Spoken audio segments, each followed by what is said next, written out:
Hello all you happy people, and welcome to the launch of my brand new YouTube series. I'm Animated Antic, a guy who loves to watch and review animated films. Why? It's a long story, but I feel like I should give you guys a little bit of background on why I'm launching this new series. For the past 7 years, I've been writing animated movie reviews on my website. But deep down, I've always wanted to talk about animation here on YouTube. The only reason I didn't do so for a long time is, to be quite blunt, my heart was just truly not into it. And you can easily tell when you look back on some of my older videos. A lot of animation studios have had their ups and downs this decade, but I don't think there has been any animation studio that has really struggled more than DreamWorks. Gee, Antic, you really do sound like you're enthusiastic talking about animation. Man, this is embarrassing. But after a 2-year creative block, I finally got my editing mojo back, and I felt like it was time for me to revive this YouTube channel. Not to mention that I've been slowly losing interest in writing my reviews in a blog format, since there's only so little you can do with it, and I felt like YouTube was a much better platform for me to express my views on animated filmmaking. So I figured it was about time to dust off this channel and put it back to good use. And here we are with the launch of this brand new review series, where I talk about the brand new animated films that are coming out this year. Yes. Thank you. Anyway, 2023 looks like a pretty stacked year for animated films, and I am super excited to finally launch this series this year because I have a lot of films that I am very excited for. So let's kick off this series with a bang. Which lucky movie is gonna be the first film I get to talk about on this brand new series? Me. Meow. Wait, what is this? The amazing Maurice. The Amazing Maurice. The Amazing Maurice. I've never heard of this before. Hold on, let me do a little bit of research real quick. I'll be right back.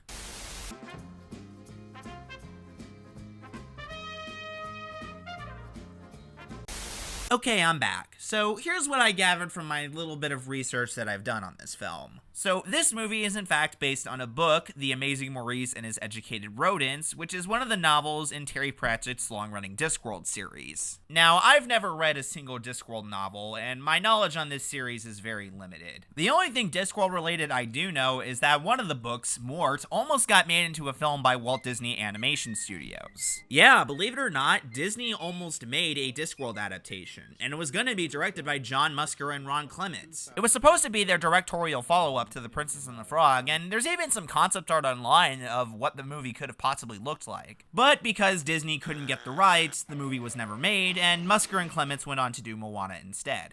And I'm not complaining, Moana was fantastic. So that leads us back here with this new animated take on Discworld with The Amazing Maurice, my first foray into the world of Discworld. So overall, what did I think of it?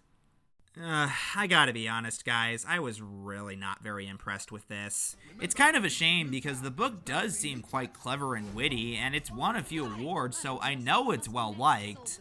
But honestly, this film is not nearly as clever or witty as it thinks it is. So, what is it about? Well, the film is essentially a somewhat parody of the famous Pied Piper fairy tale. It's about a talking cat named Maurice, played by Hugh Laurie, in which he, a piper named Keith, played by Himesh Patel, and an intelligent group of talking rats with names like Dangerous Beans, Peaches, Sardines, Nurtsing, etc., essentially scam villages by having the rats cause havoc and having Keith come in as a Pied Piper to have the rats be hypnotized out of the village so they can get paid. Then one day, the group comes across a strange town where all the food in the village has mysteriously vanished and even all the rats have disappeared. With the help of an avid story lover and fairy tale enthusiast named Militia, played by Emilia Clarke, they set off to figure out the mystery of the vanished food, which may or may not be tied to a mysterious hooded villain played by David Thewlis. So, like I said at the beginning of the review, I have almost no knowledge on Discworld or anything regarding this story, so I went into this film mostly blind, wondering what to expect. And overall, I do think when it comes to the story, I think the elements are in the right place, and that there's a good setup for an intriguing mystery in here. I mean, the book did win the Carnegie Medal in England, so I could tell the film has the pieces in the right place in terms of setting up an engaging story. But unfortunately, this film mostly falls apart because of how poorly it seems to be executed, and it mainly comes down to the screenplay. The film is written by Terry Rossio, who is a very talented writer, and he's written some amazing animated films before in the past, but he didn't really bring his A game here. Like, this is the kind of screenplay that thinks it's more clever and witty than it really is, and it's seriously not that smart. I mean, there's a couple of clever stuff in this film, like the backstory of the rats and how they got their names. I thought that was kind of funny. But most of the film seems to be presenting ideas and plot points as if they're trying to be really clever and unpredictable, and it's really not that. I could tell where this film was most likely going to go after a while, and the events it shows didn't really surprise me, and I was left mostly bored.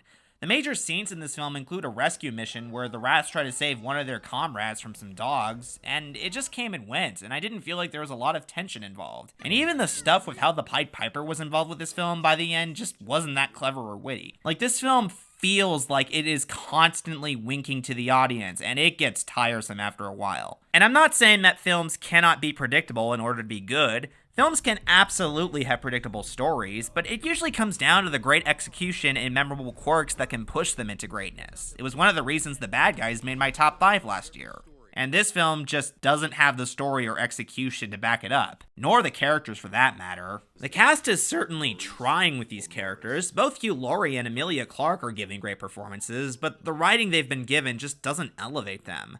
Despite Maurice being the titular character, he really isn't that interesting.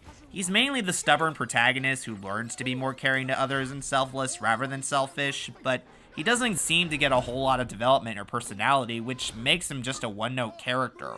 Keith is about the same too, as he's even less interesting and really has zero personality whatsoever. We learn that he's an orphan and doesn't think highly of himself, but we don't really get to see much of that as his character is so passive that he just goes through place to place and doesn't seem to learn much or grow until the encouragement of Militia at the end. And speaking of her, she's probably the worst character in the film. Like I said earlier, she's constantly obsessed with fairy tales and fantasy arcs, so you think that this is about her wanting to experience an adventure of her own, but it's really more like her pointing out the obvious ways the story works in the film's weak attempt to be more clever and witty than it thinks. Like, she's explaining stuff like what flashbacks and framing devices are, and trying to guess what kind of character Keith is. You're not handsome enough for a love interest, and you're not funny enough for comic relief.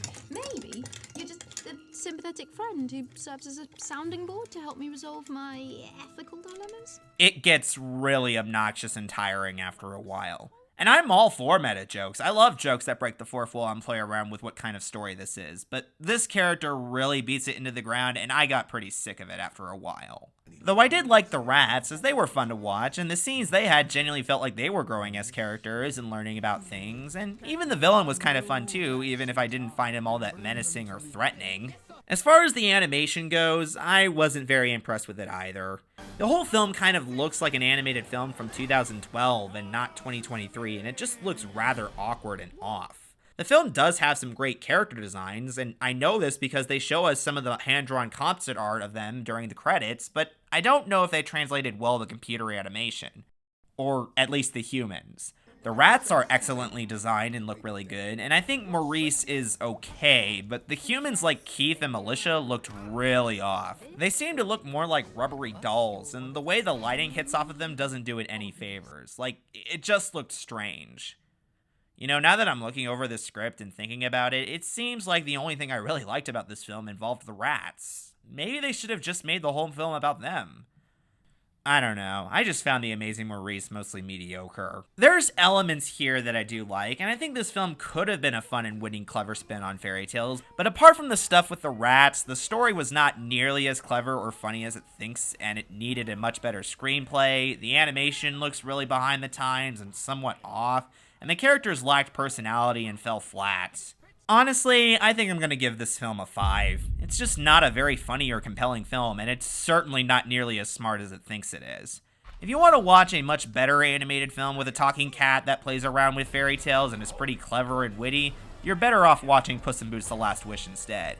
That film is one that truly lives up to being called amazing. The Amazing Maurice, on the other hand, yeah, not so much.